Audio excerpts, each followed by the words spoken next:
Salut à tous et bienvenue sur MLS Time, le podcast 100% MLS. Que vous soyez intrigué par un arbitre ayant déjà interrompu un match de MLS pour laisser un écureuil sortir du terrain, ou par Thierry Henry qui a un jour refusé de jouer sur un terrain synthétique parce que ça fait mal aux genoux, ou simplement curieux de découvrir l'univers unique du soccer nord-américain, vous êtes au bon endroit. Alors, attachez vos crampons et préparez-vous pour un voyage au cœur de la Major League Soccer. Let's go! We don't play around, no, we don't play around. Haters hate but lose when we in the race. Hey, we up in the place and we gon' put it in their face. Let them know, Houston Dynamo, oh, Houston Dynamo, oh, Houston Dynamo, oh, Houston Dynamo. Boys acting like they ready for that orange crush. Try us if you wanna, we'll leave you in the dust. The men in orange, baby, got orange on my back. Be the ones, now it's time for us to bring it back. Long as I got my fan club, y'all can't harm me. El Battalion in the Texan Army. We MLS champs, so haters back. Another game on the field, my team gon' grab that. Bonjour à tous et bienvenue pour ce nouvel épisode de MLS Time. Un énorme merci pour débuter puisqu'on a dépassé les 1000 écoutes sur toutes les plateformes des 4 premiers épisodes. Je m'attendais pas à autant de succès, hein. On parle quand même d'une niche en parlant de la MLS, donc un grand merci à tous ceux qui ont déjà écouté. Merci à vous, merci de le repartager sur les réseaux et de le faire connaître. On se retrouve aujourd'hui pour un nouvel épisode. J'espère que le dernier vous a plu avec Antoine. On en refera un très prochainement avec Antoine pour parler uniquement de Seattle. C'est lui qui me l'a gentiment proposé. Je pense que vous avez vu, hein, c'est un puits de science de la MLS. Antoine, il a énormément de connaissances. Et vu qu'il est fan de Seattle, comme vous l'avez compris, on essaiera de se faire, c'est même pas qu'on essaiera, c'est qu'on se fera un épisode 100% Seattle Sounders. Mais venons-en maintenant à l'actu MLS de la semaine, puisque on est aujourd'hui à 5 semaines de la reprise. Les clubs ont tous repris le chemin de l'entraînement et le mercato bat son plein. Donc sans plus attendre, allons-y tout de suite. Ladies and gentlemen, let's get ready to rumble! Avant d'attaquer sur le mercato, on notera que tous les clubs ont aujourd'hui trouvé leur coach. En effet, puisque Vancouver a officialisé l'arrivée de Jesper Sorensen, ancien coach de Brøndby et des U21 du Danemark, et Toronto a pris comme coach Robin Fraser, qui était avant à Colorado. Il connaît déjà le club puisqu'il était coach assistant auparavant. Avec ces deux signatures, donc tous les clubs ont un coach, ce qui veut dire que Jim Curtin, comme la rumeur le disait la semaine dernière, restera donc au repos, proche de sa famille qui n'a pas trop envie de bouger de Philadelphie après 10 ans à être installé dans cette ville, tout simplement. Autre information assez importante, c'est que la MLS a beaucoup communiqué cette semaine pour mettre un jour un peu les statuts, les allocations monétaires. Alors, je ne vais pas vous rentrer dans le détail, mais vous voyez, le salary cap est passé de 5,47 millions en 2024. À cette saison, les clubs auront près de 6 millions, 5 millions 95 pour être précis. Et le total des dépenses qu'ils pourront avoir entre le salary cap, les gammes, les TAM, va passer de 10,5 millions de dollars à 11,100 millions de dollars. Donc vous voyez, à peu près, les clubs vont avoir 600 000 euros de jeu en plus. On connaît également les dates du mercato, puisque là, le mercato d'hiver fermera le 23 avril. Alors, ceux qui ont vu passer, vous avez certainement vu que la MLS a dit que le mercato commençait au 31 janvier. Alors oui, il y a des officialisations, le mercato a déjà commencé, c'est qu'en fait au 31 janvier, c'est à partir de la date à laquelle les joueurs sont enregistrés dans le roster. Voilà, donc là il y a déjà des officialisations, pas d'inquiétude, le mercato, on va dire il est déjà ouvert, les négociations, voilà, on a les arrivées, on a toutes les officialisations, mais l'inscription dans le roster, ce sera au 31 janvier que ça débute, donc un mois avant la reprise. La fenêtre de mercato d'été, on a également l'info qu'elle sera du 24 juillet au 21 août. Ils l'ont déplacé un petit peu pour coller sur l'Europe. Autre grosse information de la MLS, c'est la nouvelle formule de recrutement possible qui s'appelle le Cash for Player Trade.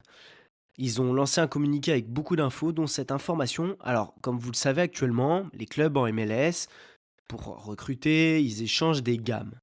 Il se trouve qu'avec cette nouvelle règle, les clubs de la MLS ils vont pouvoir désormais échanger une quantité illimitée, comme le dit le communiqué, de fonds en cash pour transférer les joueurs entre équipes de MLS. Ce qui va permettre donc aux clubs de la MLS d'acquérir des joueurs sans avoir utilisé leur gamme, qui sont, comme je vous l'ai déjà expliqué dans les précédents épisodes, restreintes, sans avoir envoyé des places de super draft, des spots internationaux. En fait, c'est vraiment, voilà, tu veux recruter un joueur, et bah t'envoies du cash et c'est tout. Alors la MLS, elle justifie en fait comme l'opportunité de garder les meilleurs talents au sein de la MLS. En fait, là, il y a jurisprudence, Lucho Acosta et Vander, on va y venir après. C'est un peu eux qui ont fait bouger les choses puisque bah, Lucho Acosta clairement veut s'en aller du côté de Boca et Vander aimerait un retour au Brésil. Et donc la MLS se dit, attends, si on peut faire une règle qui fait qu'ils vont rester avec des bonnes conditions MLS, autant la mettre en place. Et puis c'est également que ça va générer des revenus importants sur les mouvements. Donc ça veut dire que ton jeune joueur que tu as formé, tu vas pouvoir le valoriser dans ta ligue. Ce qui est toujours intéressant puisqu'on sait qu'il y a des clubs très riches, d'autres qui ont beaucoup moins d'argent. Et donc, bah, si tu as un club comme Montréal, exemple, qui est un des clubs qui a beaucoup d'argent mais qui n'ose pas en sortir, vous voyez un Nathan Saliba qui a des intérêts aujourd'hui en Europe, et bah, si demain il y a LAFC ou Miami qui veut se mettre dessus, vous pouvez le valoriser et le revendre. Alors bien sûr, la MLS donne des règles et comme d'habitude très strictes, c'est que les clubs ils vont être limités jusqu'à 2 arrivées et 2 départs par an pour cette formule de transfert avec du cash. Et lorsque ce sera utilisé, il n'y aura aucune autre forme de compensation qui pourra être incluse dans le deal. C'est-à-dire, comme je le disais, il n'y aura pas de place internationale, pas de spot de super draft ou quoi que ce soit d'autre. Ce sera vraiment que du cash. Si un joueur vient être acheté par le biais d'un échange en cash et qu'il est DP ou Young DP, ce joueur, très important, devra rester avec ce statut dans la liste de son nouveau club pendant la durée du contrat qu'il a. En fait, de ce que je comprends, ça veut dire que par exemple, vous recrutez un Evander qui est sous contrat jusqu'en 2027 avec Portland. Vous le recrutez, vous êtes, je sais pas, Cincinnati, qui au passage est intéressé par Evander. Eh bien, vous devez le garder sous un DP pendant toute la durée du contrat qu'il avait. Ce qui fait que vous allez certainement pouvoir renégocier le contrat avec le joueur et lui améliorer, mais par contre, vous lui laissez bah, le DP. Donc, faut en être conscient que lorsqu'un club recrute, le joueur il gardera le même statut. Autre point important dans le communiqué de la MLS qui permet aux clubs de MLS donc désormais de racheter 2 contrats. Les clubs ils pouvaient racheter un seul contrat par an, et là ils vont pouvoir en racheter 2. Ce sera aux frais du club, ça peut s'appliquer à tous les joueurs. Donc il n'y a pas d'histoire de ouais, t'es DP, t'es intouchable. Tous les joueurs peuvent voir leur contrat racheté. C'est comme ce qui se passe aujourd'hui à Minnesota, qui a racheté le contrat de Timo Pukki, qui va partir donc à Helsinki. Un autre point très intéressant, c'est l'expiration des gammes. Actuellement, les gammes, la location que la MLS vous donne tous les ans, elles expirent après 3 fenêtres de mercato. Et aujourd'hui, la MLS elle a retiré cette date d'expiration, donc en fait vous pourrez toujours avoir vos gammes disponibles. Donc là, les règles, comme vous voyez, c'est vraiment fait pour donner du pouvoir d'achat, si on peut le dire, et de la puissance financière. Voilà, plutôt de la puissance financière au club de MLS. Parce que la MLS, je pense qu'elle voit que les clubs mexicains, que les clubs brésiliens sont très incisifs sur les joueurs et qui répatrient pas mal de talents. Il y a beaucoup de joueurs de qualité qui sont ciblés. Et je pense qu'elle veut vraiment donner la possibilité de garder les joueurs le plus longtemps possible, en tout cas ses meilleurs joueurs.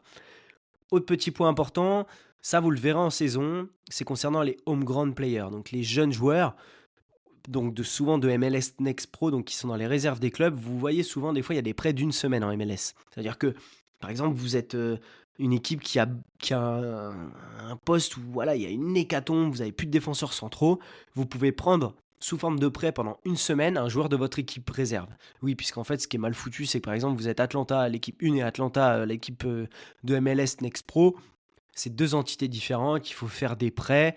Et dans la règle, vous étiez limité à 4 prêts à court terme par saison. Et la MLS, elle le monte à 6 prêts par saison. C'est pas souvent qu'on en a, mais voilà, il y en a quand même à certains moments de la saison un peu charnière où vous avez des blessés. Ça dépanne les équipes pour avoir un banc. Autre règle que la MLS a lancée, c'est le prêt des joueurs désignés, donc des DP, à l'extérieur du championnat de MLS.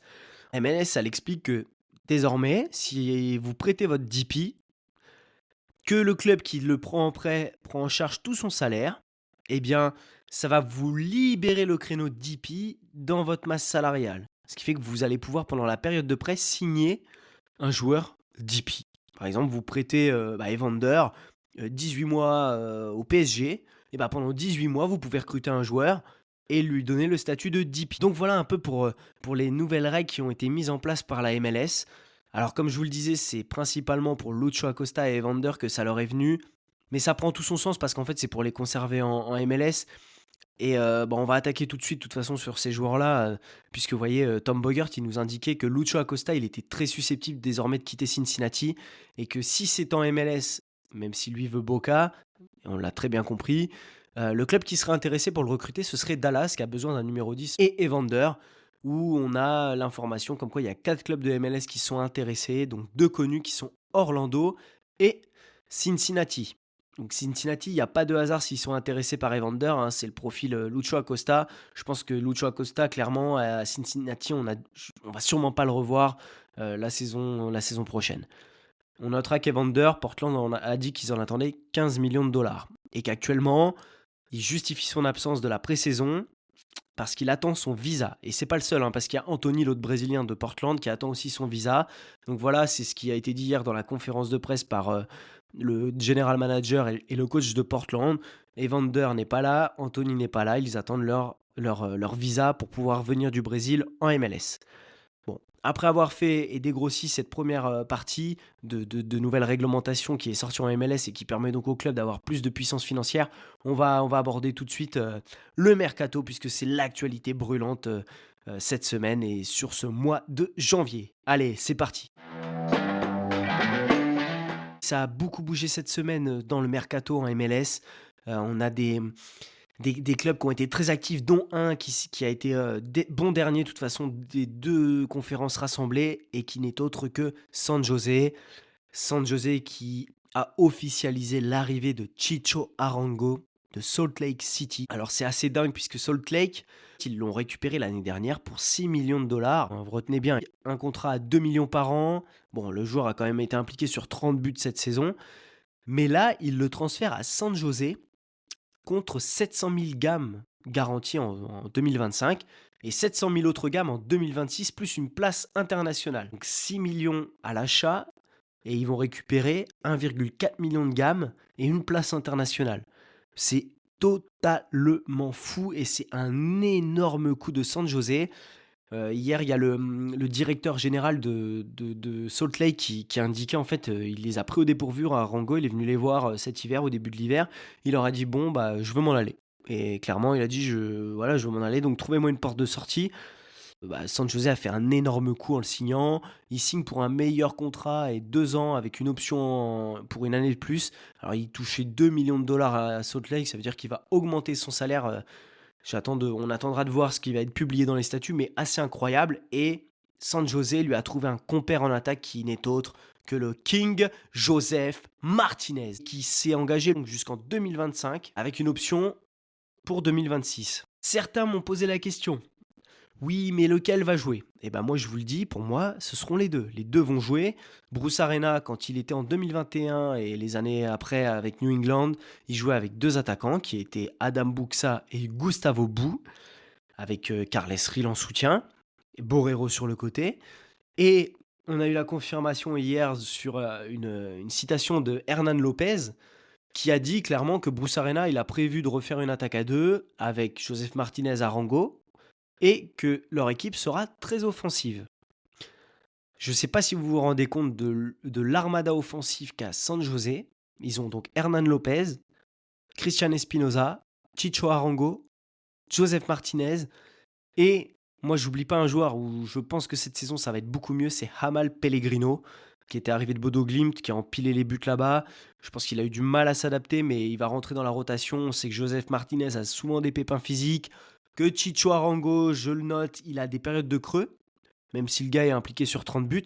Mais clairement, je pense qu'on parle d'une attaque qui l'année prochaine va être assez dingue. Et quand les clubs vont aller jouer à San José, je serais pas étonné que ce soit un quota de au moins 2 buts par match à domicile San José, vu la puissance d'attaque qu'ils vont avoir. C'est assez dingue. Je pense que je vais regarder pas mal de matchs de San José cette saison, c'est très intéressant. Offensivement. Défensivement, aussi, puisqu'ils vont récupérer Daniel qui revient de blessure dans les buts. Ils ont Rodriguez, ils ont signé Romney, une grosse charnière centrale. Je pense qu'il y a encore un petit peu de boulot pour peaufiner le milieu de terrain, mais voilà, clairement, San José, je ne dis pas qu'ils vont remporter la MLS Cup, mais je pense que ce ne sera pas les derniers cette saison. Par contre, San José va perdre un très jeune prospect que j'aimais beaucoup, c'est Emi Ochoa, le gardien de but, qui va s'engager à Cruz Azul. Ça a failli capoter, mais hier, Tom Bogert nous a indiqué que c'était bouclé, qu'il va signer à Cruz Azul. Petite parenthèse, je vous l'expliquais, pour le mercato, donc il y a plusieurs comptes qui sont à suivre. Donc Tom Bogert, César Luis Merlo. Donc César Luis Merlo, certains m'ont dit qu'ils n'avaient pas réussi à le trouver, donc c'est CL Merlo. Merlo. Vous le trouverez comme ça sur Twitter. Et après, il y a toute l'équipe de Territorio MLS. Donc ça, c'est les Brésiliens. Ils sont très bien renseignés. Je discute avec certains d'eux en message privé. Ils sont très disponibles. Donc il y a Thiago Brandao, Christian Moraes. C'est des super gars. Ils sont très renseignés. Ils sont calés sur le Brésil et la MLS. Franchement, n'hésitez pas à aller les suivre. Et donc, on va passer de San José au LA Galaxy. Les Galaxy qui ont signé JT Marcinkowski. Marcinkowski qui s'était gravement blessé, je crois que c'était les croisés de mémoire à San José, qui était avant ça un cadre du vestiaire et leur gardien titulaire avant que Daniel arrive, puisqu'après il y a eu grosse concurrence. Donc il signe 2 ans à LA avec une année en option. Et LA, ils ont 3 gardiens assez balèzes, hein, parce qu'ils sont John McCarthy, Mikovic et donc JT Marcinkowski. Je serais pas étonné que Mikovic s'en aille puisqu'il l'avait déjà demandé, il y avait des rumeurs de départ l'année dernière, donc voilà, surveiller. Bon, McCarthy semble continuer à tenir le poste de numéro 1, Marcinkowski va arriver en backup et il va pousser derrière, et je vois bien Mikovic s'en aller. En restant sur les gardiens, on va passer à Salt Lake, donc qui a perdu Chicho Aranjo, et qui va perdre leur gardien, leur très jeune prospect Beavers, qui risque de signer prochainement à Brøndby au Danemark. Ils ont également signé le gardien Mason Stuyduar, qui arrive de Orlando pour 50 000 gammes, et un spot de Super Draft 2026, et il peut aller jusqu'à 150 000 gammes si jamais il y a des objectifs contractuels qui sont atteints. Lui à surveiller, je pense il peut tenir la corde et passer devant Zach McMath. Donc McMath qui va avoir Stradoujar en concurrence. Et on nous dit qu'ils vont apparemment signer Raphaël Cabral, le gardien qui a été laissé libre par Grêmio. Gardien qui a joué à Naples, à Reading, Cruzeiro, Grêmio. Souvent un backup, et de ce que j'en lis, c'est pas fou. Donc affaire à suivre. Mais ça ferait 3 gardiens à Salt Lake, ce qui serait surprenant, à moins qu'il y ait un départ de Zach McMath qui soit prévu à la surprise générale. Mais qui sait, Zach McMath, en fait, il y avait quand même pas mal de concurrence ces derniers temps où Beavers jouait un peu plus. Parce il est bon, McMath, moi j'aime bien, mais c'est vrai qu'il a tendance à faire quelques boulettes. Toronto, comme je vous le disais tout à l'heure, donc Toronto qui a signé Robin Fraser comme coach et qui a également pris Théo Corbinou, l'attaquant de 22 ans d'1,90 m de Grenade. Il le récupère sous la forme d'un prêt. Intéressant, c'est pour remplacer Prince Owuzu qui a pris la direction de Montréal. Alors titulaire ou non, on verra comment ça va se goupiller sur la préparation. Et le general manager de Toronto nous a dit que cette saison, il comptait encore sur Lorenzo Insigne dans le roster. Bon, possible, il y a tout le temps des rumeurs. De toute façon, Insigne, j'ai envie de vous dire, c'est très illisible sa situation. Je pense que si il a possibilité de s'en aller, je reste persuadé qu'il partirait. Si Toronto a la possibilité de le vendre, moi je le vendrais. Donc voilà, écoutez, Insigne, c'est un peu à prendre avec des pincettes, c'est compliqué, ça change un peu chaque semaine, donc affaire à suivre. On parlait tout à l'heure donc de Cincinnati et Lucho Acosta qui va vraisemblablement ne pas revenir à Cincinnati. Et il y en a un autre qui ne reviendra pas et qui est à peine revenu et reparti, c'est Alvaro Barreal qui a signé à Santos 1 an en prêt avec une option d'achat. Assez surprenant puisque Cincinnati avait dit qu'il voulait une vente sèche, mais bon. Il n'a pas convaincu à Cruzeiro, donc Santos, je pense qu'ils veulent le tester cette saison et il retourne au Brésil. Et Cincinnati, eux, de leur côté, ils ont signé le milieu de terrain qui a été laissé libre par Nashville, qui est Brian Anunga, jusqu'en 2025 avec une option pour 2026. C'est un joueur de rotation, 28 ans, qui a déjà 130 matchs avec Nashville en MLS.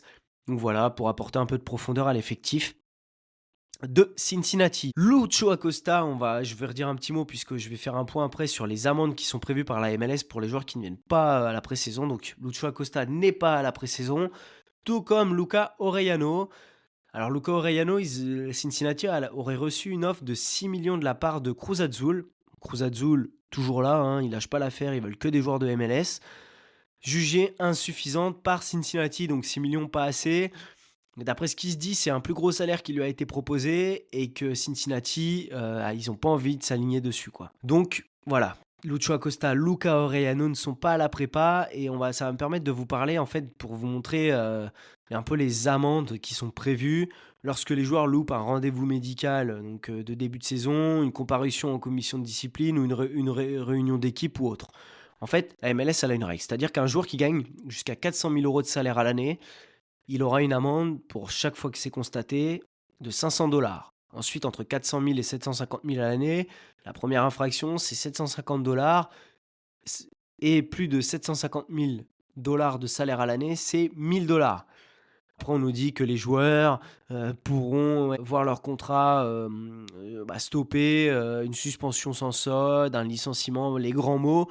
Mais clairement, hein, les joueurs, vous voyez, c'est des amendes ridicules par rapport à ce qu'ils peuvent toucher. Donc les joueurs, souvent, ils savent qu'ils négocient à leur départ avec leurs agents ailleurs. Les clubs, ils ont zéro intérêt à mettre fin au contrat puisque souvent, c'est des joueurs qui ont des valeurs marchandes importantes comme Lucho Acosta ou Orellano. C'est pour vous montrer que la MLS fait beaucoup de choses très bien, mais que là-dessus, bah, ils sont intouchables et que les joueurs n'ont même s'ils loupent la pré-saison, au final, ils sont pas énormément impactés, hein. Ça fait jusqu'à 1 000 € si vous êtes un DP l'amende et 750-500 €. Enfin bref, c'est dérisoire pour eux. Et en parlant d'Argentins qui ne sont pas à la pré-saison, on en a un du côté de Dallas qui est Alan Velasco. Bon, c'est un peu différent puisque lui, le transfert est en cours de finalisation du côté de Boca Juniors. Boca qui va envoyer quand même 10 millions de dollars avec 2 millions en options. Et Dallas va garder une clause de revente à 15%. Moi, je trouve que c'est vraiment un beau deal pour Dallas. Alors, en plus, on sait que Dallas voulait vraiment le garder, mais l'offre, elle est vraiment trop intéressante. Et le joueur est déjà parti à Boca passer sa visite médicale pour signer pendant 4 ans. Dallas, très belle idée de le vendre. C'est un joueur qui revient des croisés, même s'il est très jeune. On ne sait pas dans quel état il va revenir. Une offre de 10 millions, c'est très très gros en MLS. Donc voilà, très bien joué de prendre l'argent. Ça va permettre de reconstruire pour Dallas, qui, comme je vous le disais, s'est fait piller devant. Donc Velasco, Jesus Ferreira qui a signé à Seattle, et Paul Arriola, ça a été validé du côté de Seattle. Alors lui, je suis surpris, puisqu'en fait, il le laisse partir pour un choix de super draft. Un choix de super draft contre Arriola. Oui, parce qu'en fait, il y a jusqu'à 300 000 gammes possibles si certaines performances sont atteintes. Mais elles ne sont pas atteintes. Donc en gros, à l'heure actuelle, Dallas, ils ont presque envoyé en cadeau Arriola à Seattle. Enfin, je trouve ça totalement dingue et mal géré par contre sur ce coup de la part de Dallas. Arrivons au croustillant, ou tout du moins, j'ai envie de dire, enfin c'est fait, laisse-nous tranquille. Il s'agit en effet de l'accord entre Austin et River Plate pour le transfert de notre ami Driussi, qui n'était pas venu non plus à la pré-saison, qui a fait le forcing parce qu'il voulait retourner à River. Gallardo le voulait absolument, donc c'est fait, c'est bouclé, il va signer à Austin pour 10 millions de dollars. Ce qui va permettre à Austin de réinvestir tout de suite et de reprendre un nouveau DP. Et ce qui est cool avec Austin, c'est qu'il perd pas de temps, il est déjà trouvé puisqu'ils vont signer Mirto Uzzini qui, comme je vous le disais la semaine dernière, évolue à Grenade. Ils vont faire péter la clause à 12 millions. Je trouve ça totalement dingue. Il va signer comme DP, un joueur de D2 espagnol. Bon, il a des stats en D2 espagnol, comme je l'ai dit dans l'épisode 3. Mais je trouve ça totalement dingue d'envoyer 12 millions. On est sur un des plus gros transferts de l'histoire de la MLS. Voilà, écoutez, Austin qui a déjà investi depuis cet été 30 millions, va récupérer 10 millions sur Driussi et remettre 12 millions pour Uzzini. C'est leur choix. Et voilà, Austin qui aura une grosse attaque, hein, comme je le dis, il faudra surveiller. Ils se sont renforcés au milieu, ils ont signé Nicolas Duberzarski, qui joue à l'Instituto en Argentine. Il signe quand même pour 3 millions et pour 4 ans avec une année en plus en option. Donc voilà, Austin qui a ouvert les vannes. Offensivement, au milieu, ils avaient besoin de se renforcer. Je pense que c'est chose faite.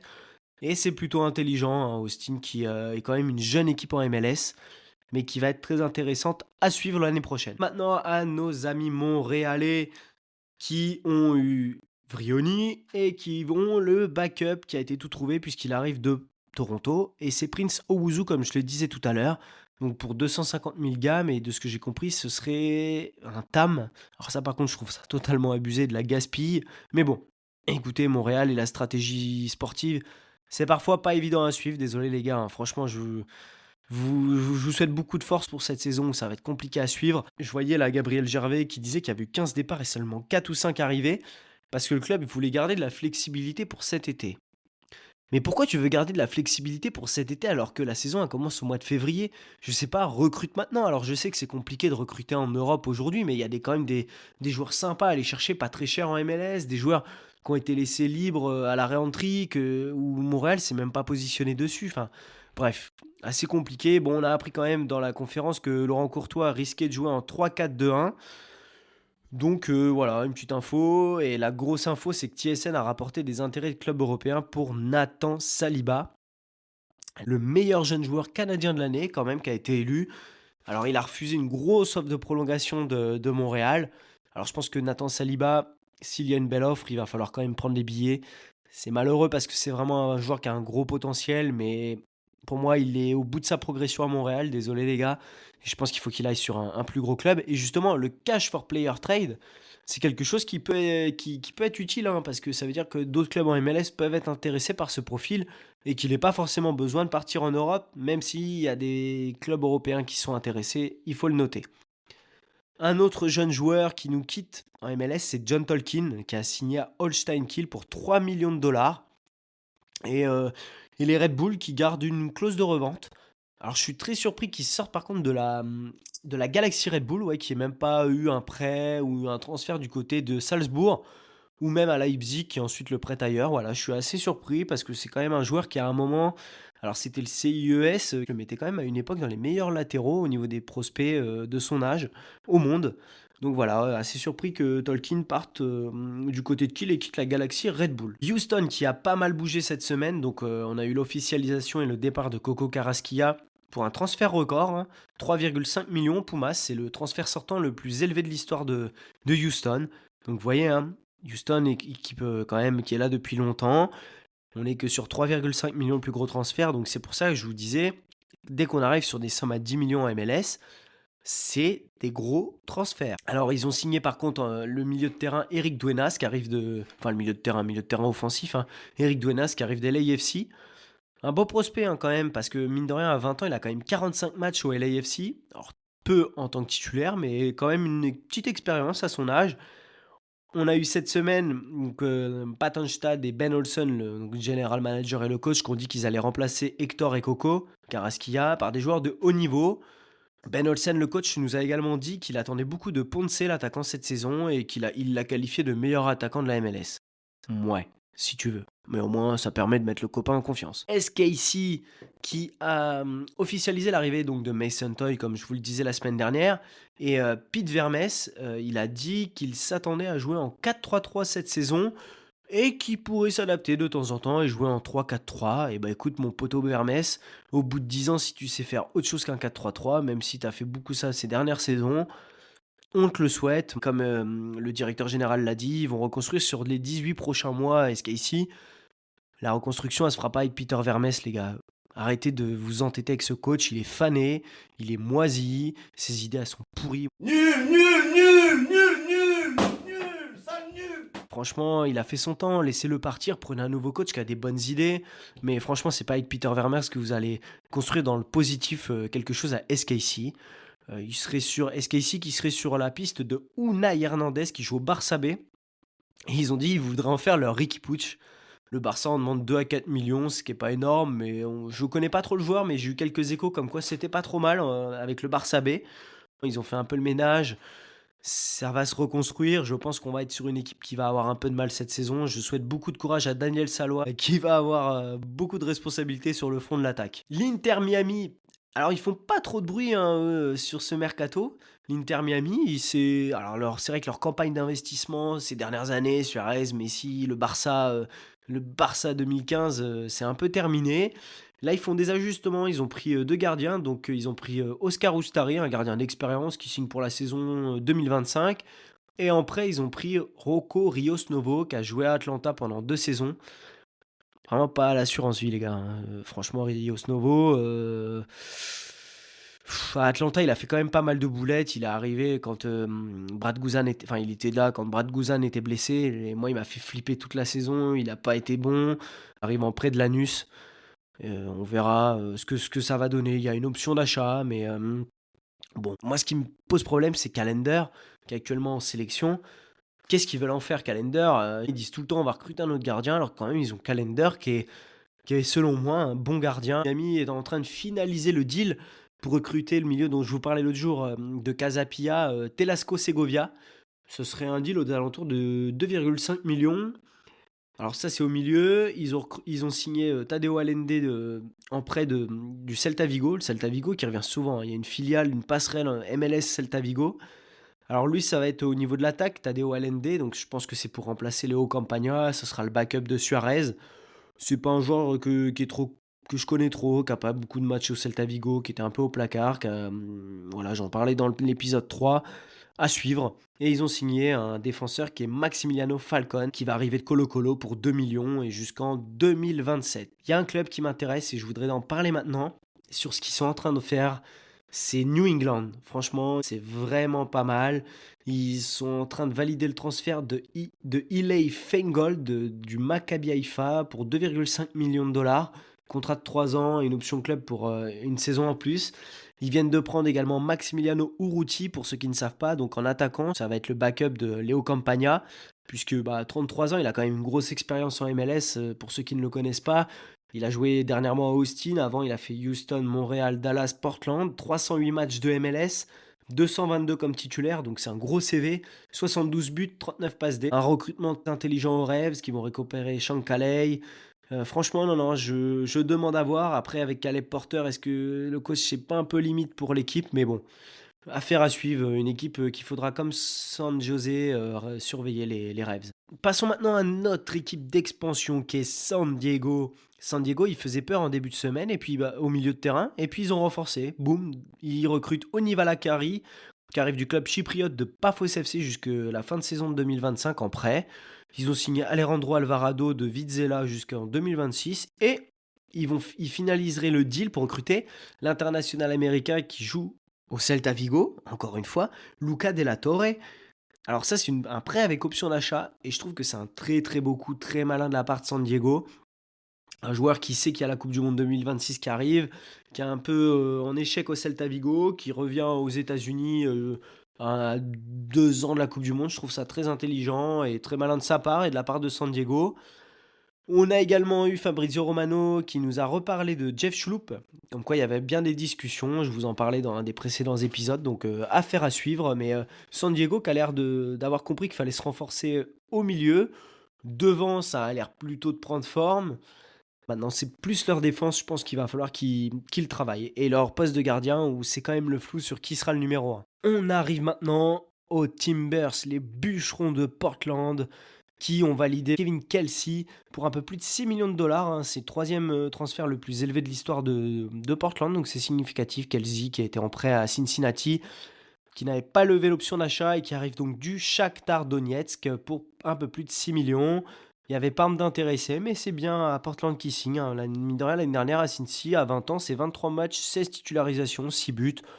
Écoutez, il sera en concurrence avec Felipe Mora, que j'aime beaucoup. Et ils ont également signé Joao Ortiz, un milieu de terrain qui a été officialisé cette semaine, voilà, qui arrive d'Équateur. Affaire à suivre également, puisque je ne connais pas trop le profil du joueur. Saint-Louis qui vient d'officialiser, là, à l'heure où je vous parle, l'arrivée de Konrad Valem du Slavia Prague. Il a 24 ans, 47 matchs avec le Slavia Prague, 9 buts, 9 passes D, donc plutôt un profil intéressant. De ce que j'ai noté, c'est qu'il arrive en prêt jusqu'à la fin de saison. Charlotte, alors là, venons-en maintenant à l'équipe qui, pour moi, va être l'une des plus solides de MLS. Je la mets dans mon top 5 des équipes qui vont être les plus solides à toutes les lignes, c'est Charlotte. Charlotte qui a une grosse défense, qui a le meilleur gardien de MLS, qui a une grosse attaque et qui vient de valider le prêt de Pep Bill. Alors Dean Smith lui a dit qu'il voulait encore un attaquant, alors pourtant je trouve qu'il est plutôt bien armé sur le front de l'attaque. Mais là, Charlotte, ils ont ajouté Wilfried Zaha qui arrive en prêt de Galatasaray et comme DP, voilà, donc un prêt jusqu'à la fin de son contrat à Galatasaray jusque 2026 et il va être signé comme un DP. Alors moi je pense que ça va être une réussite, Wilfried Zaha. Beaucoup sont un peu moins d'accord avec moi puisqu'il arrive de Lyon où il a flop. C'était un autre contexte. On parle quand même d'un joueur qui a 10 saisons en première ligue, hein.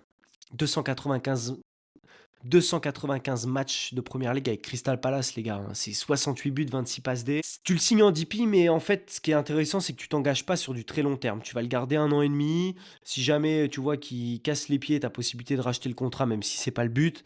Et bah, dans 1 an et demi, voilà, c'est sur du court terme. Donc s'il te donne pas satisfaction, il s'en va, tu lui dois rien. Et si jamais ça se passe bien, tu peux le signer gratuitement. Je trouve ça très très malin de la part de Charlotte. Mais du coup, ça signe la fin du dossier Almiron. Eh oui, parce que là, c'est le gros dossier depuis quelque temps. On sait que Charlotte avait offert 20 millions cet été pour le recruter et que Newcastle avait refusé. Et du coup, Charlotte a laissé ses droits à Atlanta pour qu'il puisse négocier. Atlanta, on rappelle, Almiron a déjà joué en 2017-2018 à Atlanta. Et donc, les derniers détails sont à ficeler, mais Atlanta va signer Miguel Almiron, le faire revenir. En tant que supporter d'Atlanta, je suis très très content. J'aurais adoré qu'il y ait un retour de Joseph Martinez, mais il a décidé autrement. Et en plus, ce que j'aime beaucoup, c'est que Miguel Almiron, apparemment, c'est une offre aux alentours de entre 9,5 et 10 millions avec des bonus. Donc, c'est vraiment beaucoup moins que ce que Charlotte avait présenté. Parce que même au début de ce mercato, on disait que Charlotte avait proposé 18 millions et que Newcastle avait refusé. Moi, je pense qu'il y a aussi une part où Almiron voulait revenir à Atlanta, hein. Charlotte, c'est quand même le derby avec Atlanta. Et je pense qu'il voulait vraiment revenir. Pour ceux qui n'ont pas connu Almiron à l'époque, c'est donc 2 saisons, 68 matchs, 22 buts, 30 passes D avec Atlanta. Atlanta qui bosse bien, puisqu'on a aussi bien avancé sur le poste de numéro 9, où Emmanuel Latlat de Middlesbrough devrait signer dans les prochains jours. On serait sur le transfert entrant record de la MLS, puisqu'apparemment Atlanta aurait proposé aux alentours de 20 millions de dollars à Middlesbrough pour l'attaquant. Donc c'est un attaquant qui depuis 2 saisons tourne à plus de 10 buts en Championship. Il resterait les derniers détails personnels à voir. Ce serait bien sûr un DP, mais Atlanta tiendrait son numéro 9, donc en la personne d'Emmanuel Latlat. Et hier, on nous a sorti une info comme quoi Atlanta aurait fait une offre de 15 millions de livres, soit 18 millions de dollars à peu près à Crystal Palace pour Hudson Edouard. Alors là, c'est assez dingue, peut-être un projet à 2-9, qui sait, mais je trouve ça fou si tu arrives à faire les deux, plus Almiron, enfin offensivement, l'équipe d'Atlanta, ça aurait vraiment de la gueule, et ça a parlé un petit peu de Christophe Piatek, qui joue actuellement en Turquie, mais bon, il n'y a pas eu plus de nouvelles, mais voilà, Atlanta avance bien, Gars Lagerwey est en train de reconstruire le club après avoir fait le ménage sur la saison et demie précédente. Et on voit enfin le bout du tunnel, je l'espère, puisqu'après il faudra mettre tout ça en œuvre sur le terrain et que la partition soit bonne sur le plan sportif. Ça me permet de vous faire un petit historique sur les transferts en MLS. Atlanta, vous allez voir que c'est le club qui est dans le top 5 des plus gros transferts de l'histoire de la MLS. Le plus gros transfert à l'heure actuelle, c'est Kevin Denki qui a signé donc cet hiver du club Bruges à Cincy pour 15 millions de dollars. Donc vous voyez, comme je vous disais, 10 millions en MLS, on est quasiment sur un top transfert. Thiago Almada, quand il était arrivé de Vélez à Atlanta, il avait coûté 14,5 millions, donc c'est le numéro 2 dans les achats. Gonzalo Martinez, Atlanta toujours en 2019 de River à Atlanta, c'était 14,5 millions. Barco, quand il est arrivé d'Independiente à Atlanta, il avait coûté un peu plus de 12 millions. Et Miranchuk, de l'Atalanta à Atlanta, il a coûté 12 millions. Donc vous voyez, dans le top 5 des records d'arrivée en MLS, deuxième, troisième, quatrième, cinquième, c'est Atlanta. Premier, c'est Cincinnati, qui va être détrôné prochainement par Emmanuel Latlat à Atlanta, qui va mettre maintenant le record d'achat à 20 millions. Denki, c'était 15 millions, donc bien au-dessus. Donc, pour vous montrer qu'Atlanta est vraiment un club qui a d'énormes moyens, un peu comme Chicago ces dernières saisons, un géant endormi, mais qui va certainement se restructurer, qui a déjà démarré avec Garth Lagerwey, le general manager. Au niveau des ventes, petit topo rapide, Atlanta avait vendu quand même à Newcastle Miguel Almiron 24 millions. Donc vous voyez, s'ils le récupèrent pour 10 millions, ils ont toujours une bascule positive par rapport au transfert qu'ils ont fait à l'époque. Atlanta a le deuxième également transfert le plus élevé puisque c'était Thiago Almada à Botafogo pour 19,5 millions. Après on va à John Duran, donc Chicago à Aston Villa 16,6 millions. Ricardo Pepi quand il a été transféré de Dallas à Augsbourg, c'était 16,36 millions. Et George Petrovic des Revs quand il est allé à Chelsea, c'était 16 millions. Donc vous voyez, le plus gros transfert, la plus grosse vente en MLS, on est sur 24 millions. Et quand on va au top 5, on a 16 millions. Donc c'est pour ça, vous voyez, des joueurs comme Driussi, Quand ils sont vendus 10 millions ou même, Velasco 10 millions, eh bah, c'est des gros transferts que les clubs peuvent pas forcément refuser. Bon, un club qui a beaucoup moins de moyens que tous ces transferts, c'est Vancouver, mais Vancouver, ça bosse plutôt bien. Alors là, ils auraient, quasiment signé Anderson Duarte, un jeune attaquant de 20 ans qui joue à Toluca, qui a été meilleur buteur de l'Uruguay pendant la coupe du monde du vin en 2023 et ce serait un prêt avec option d'achat, sûrement pour remplacer Fafa Picault qui est parti du côté de Miami. Voilà, Vancouver qui fait avec ses moyens, qui est très malin, qui a toujours son ossature très solide et une équipe qui devrait encore être au rendez-vous cette saison. Moi, je me fais pas trop de soucis pour eux avec Ryan Gold aux commandes. New York City, donc New York City qui a reçu des intérêts de clubs hollandais et allemands pour Matt Freese. Alors attention à surveiller un Matt Freese qui est quand même un des top gardiens de MLS, mais qui serait ciblé, ça, ce qui m'étonne pas. Et ils ont un autre joueur qui est en Europe, donc qui boude et qui veut pas revenir à la reprise, c'est Jovan Mijatovic. Alors je vous en avais parlé, hein, il avait renversé une personne en Serbie avec sa voiture. Bon, suit son cours, mais on n'a pas eu de nouvelles informations. Et il a déclaré cette semaine qu'il attend beaucoup de choses en Europe en ce moment, qu'il allait pas revenir et qu'il aimerait rester et signer à l'Étoile Rouge de Belgrade. Bah oui, copain, comme c'est un des plus gros transferts de New York City, il a signé pour 9 millions quand même, hein, ce jeune joueur. Bon, il n'a pas donné grande satisfaction et il veut déjà repartir. Écoute, s'il y a une offre de l'Étoile Rouge, moi je dis, hein, vendez-le et puis récupérez l'argent. C'est un joueur qui a pas l'air d'avoir une très très très bonne mentalité et qui sur le terrain est pas exceptionnel non plus. Passons à Columbus, puisque ça vous intéresse, hein. J'ai beaucoup de questions qui arrivent concernant Cucho Hernandez. Alors comme je vous l'ai dit déjà, moi je le vois pas partir. Cucho coûte cher, il a flop en Europe déjà. À Columbus, c'est une star. Et je suis conforté dans ce que je vous ai dit, puisque avec Botafogo, les négociations seraient au point mort, puisqu'il lui proposerait que 2 millions de salaire et lui prend déjà 2,8 millions à Columbus. Et après, il faut mettre les frais de transfert. Enfin bref, apparemment, lui et son entourage, ils ont dit à Botafogo, allez circuler les gars, on n'est pas intéressé. Donc voilà, coup de chaud. Pour moi, pas d'inquiétude à moins d'une grosse offre européenne ou du Brésil sorti de nulle part. Je le vois pas partir. Columbus qui va garder également Inestrosa puisque son transfert à Atlético Nacional a flop. Donc pour le moment, il est revenu. Et Columbus est ouvert, mais à une vente sèche, donc pas de prêt. Donc Inestrosa est de retour à Columbus. On arrive donc à nos champions de MLS Cup et les Galaxy qui sont assez calmes, hein, sur ce mercato. Donc comme je le disais, ils ont signé JT Marcinkowski au but. Et ils devraient recruter un jeune joueur de 21 ans qui est Lucas Sanabria qui joue, il me semble, en Argentine. Et ça parle d'une offre de 7 millions de dollars, donc assez surprenant, peut-être pour amener, amener un joueur en plus au milieu et remplacer Ricky Puig, même si c'est impossible de remplacer Ricky Puig en l'état. Écoutez, Lucas Sanabria, je connais pas plus le joueur, mais les Galaxies s'intéressent à lui. Pour rester du côté de LA, alors il y a eu un petit feuilleton cette semaine, c'est notre ami Kike Oliveira qui a envie de quitter LAFC et il a dit qu'il adorerait jouer à National en Uruguay. Ouais, il y a eu une autre rumeur qui a été démentie justement par les gars de Territorio MLS concernant Sao Paulo qui se serait intéressé à lui, mais apparemment c'est totalement faux, il n'y a pas eu d'intérêt de Sao Paulo. Donc Kike Oliveira qui souhaite s'en aller.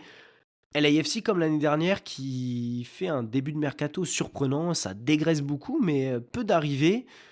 L'année dernière, j'étais déjà assez inquiet pour eux parce qu'ils avaient fait pareil. Donc bon, je leur fais confiance, hein. C'est un club qui a énormément de moyens, qui doit travailler en sous-marin et qui va nous annoncer pendant une semaine comme l'année dernière 5 ou 6 signatures.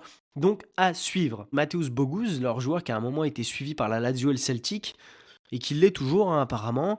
Il y a Cruz Azul qui serait en négociation avancée avec le LAFC pour le recruter. Mateusz Bogusz serait très intéressé parce qu'apparemment on lui propose des conditions salariales plus intéressantes qu'à LAFC.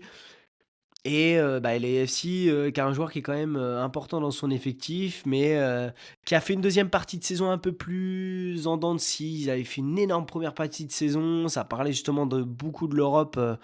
D'intérêt européen, c'est sur le mercato d'été dernier, mais après ça s'est un peu calmé, la deuxième partie de saison et la fin de saison n'a pas été terrible, donc affaire à suivre. On arrive à une équipe qui m'inquiétait, et qui m'inquiète toujours, c'est Philadelphie. Alors comme je vous disais, j'étais très inquiet pour Philadelphie parce qu'ils recrutaient pas, et j'ai appris qu'ils avaient été interdits par la FIFA de recruter pendant les 3 prochaines fenêtres de mercato. Ça vient d'un problème qui concerne un joueur qui a signé chez eux en MLS Next Pro, qui est José Riasco. Lorsqu'ils l'ont signé de son club vénézuélien du Deportivo La Guaira en mars 2022. Philadelphie, ils n'ont pas payé les 700 dollars qui sont dus au club vénézuélien en temps et en heure. Et du coup, la FIFA leur est tombée dessus et leur a bloqué le mercato sur les 3 prochaines fenêtres de mercato. Mais d'après Bradley Carnell, le coach donc de Philadelphie, il dit c'est un problème mineur et qui est sur le point d'être résolu. Donc, pas d'inquiétude, Philadelphie risque de pouvoir recruter. Et je vais vous toucher un petit mot de Kai Wagner. Moi, je pense sincèrement qu'il ne va pas partir. Kai Wagner, vous voyez, comme tous les mercatos, il y a beaucoup d'intérêt. Mais au final, il est toujours là. Il est à la reprise, il est heureux. Donc, je pense que Kai Wagner, c'est pareil, à moins d'une belle offre, il va rester en MLS. On arrive bientôt à la fin de cet épisode. Alors, quelques infos un peu pêle-mêle comme ça que je vous donne. Donc, Sacha Tavoleri nous disait qu'Anders Dreyer, qui joue en Belgique à Anderlecht, serait suivi par plusieurs clubs de MLS qui seraient intéressés. Et André-Pierre Gignac, qui serait suivi par plusieurs clubs de MLS, Galaxy, le LAFC, San José et San Diego, qui chercheraient à recruter André-Pierre Gignac. Alors, on ne pouvait pas finir par une autre équipe que l'équipe de Chicago. D'après Fabrizio Romano, qu'une offre de 5 millions a été faite pour Gaëtan Perrin de la JA. Alors, je vous le dis, c'est pas une offre de 5 millions. J'ai un de mes amis qui est dans le staff de la JOCR. Je lui en ai parlé tout de suite. Il m'a dit que l'offre était presque insultante par rapport aux joueurs. C'est bien moins que 5 millions. Et lui, il en a parlé en rigolant à Gaëtan Perrin dans les vestiaires. Et Gaëtan Perrin, en fait, il lui a dit non, on a un match à préparer ce week-end. Laisse-moi tranquille avec ça. Donc, je pense que voilà, Gaëtan Perrin est focus sur Auxerre. Et ce qui me dit qu'il va pas signer, enfin, à moins d'une surprise, c'est que Chicago s'intéressait à Jonathan Iconé, mais au final, ils vont signer Jonathan Bamba du Celta Vigo, ancien joueur de Lille. Donc il y a un accord de principe, les derniers détails restent à discuter, mais il reste plus que les documents à remplir et la visite médicale à passer. Mais l'énorme dossier qui nous intéresse, c'est le dossier qui est sorti cette semaine par Santia Una, qui concerne Chicago et son intérêt pour Neymar. Ça a été confirmé par Tom Boger, ça a été confirmé par Fabrizio Romano, comme quoi il y a des débuts de discussion entre Chicago et le clan Neymar. Chicago, ils ont les droits de découverte. Donc, comme je vous l'avais expliqué, les droits de découverte, c'est que eux qui peuvent négocier avec lui. Si un autre club veut négocier avec Neymar, ils doivent racheter les droits de découverte à Chicago.